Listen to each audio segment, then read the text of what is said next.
Hi friends. ඔයාලගේ බබාලත් මාළු කන්න අකමැතිද?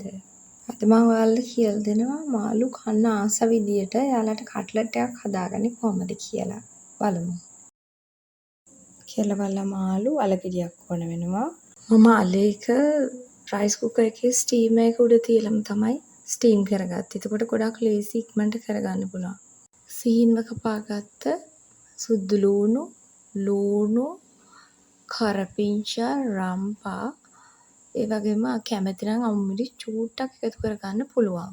මාළු එක තම්බද්දි වතුර ටිකක් දාලා ලුණු ගොරක ටිකකුත් දානවා නම් හොඳයි. ඊට පස්සේ මාළු එකත් හොඳට අතින් පොඩි කරගන්න. තම්බගත්ත අල එකත් මෑෂර් එකෙන් පොඩි කරගන්න හොඳට.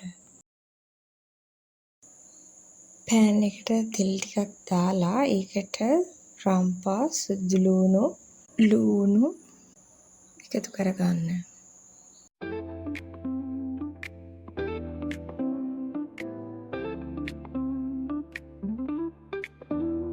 මිරිස් කුඩු ටිකක් එකතු කරන්න චූට්ටක්. තුන පහ චුට්ටක් එකතු කරගන්න. කහ ටිකකුත් එකතු කරගන්න. මම මේකේ ප්‍රමාණ කිව්වේ නැත්තේ චුට්ටක් කියලා මොකද බබාලටනේ හදන්නේ. එතකොට ගොඩක් මේ වගේ දේවල් එකතු කරන්නේ නැහැ. මිරිස් උනත් කුඩා චුට්ට එකතු කරගන්නේ. ගම්මිරිසුයි ලුණු කුඩුයි ඔයගොල්ලෝ අවශ්‍ය ප්‍රමාණයට එකතු කරගන්න. ගොඩක් දාන්න එපා. මොකද මාළු වලත් ලුණු දැම්මනේ. දැන් තම්බලා පොඩි කරගත්ත මාළු එකතු කරගන්න. තම්බගත්ත අලත් ඒකටම එකතු කරගන්න. හොඳට මිශ්‍ර කරගන්න. කට්ලට් මිශ්‍රණය හදාගත්තට පස්සේ මෙන්න මේ වගේ තමයි තියෙන්නේ.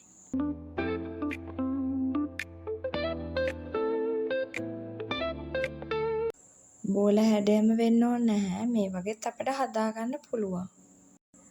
බැටර් එක හදාගන්න පාන් පිටි ටිකක් අරගෙන ඒකට ලුණු ටිකක් දාලා වතුර චුට්ටකුත් දාලා හොඳට කැටි නැති වෙන්න මිශ්‍ර කරගන්න.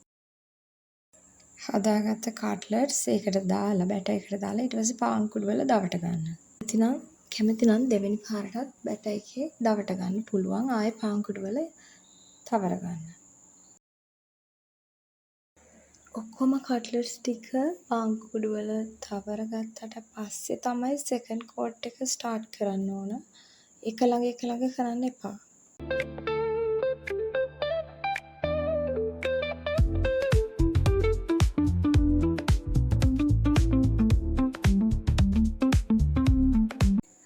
හදාගත්ත කට්ලට්ස් ගැඹුරු තෙලේ බැද ගන්න.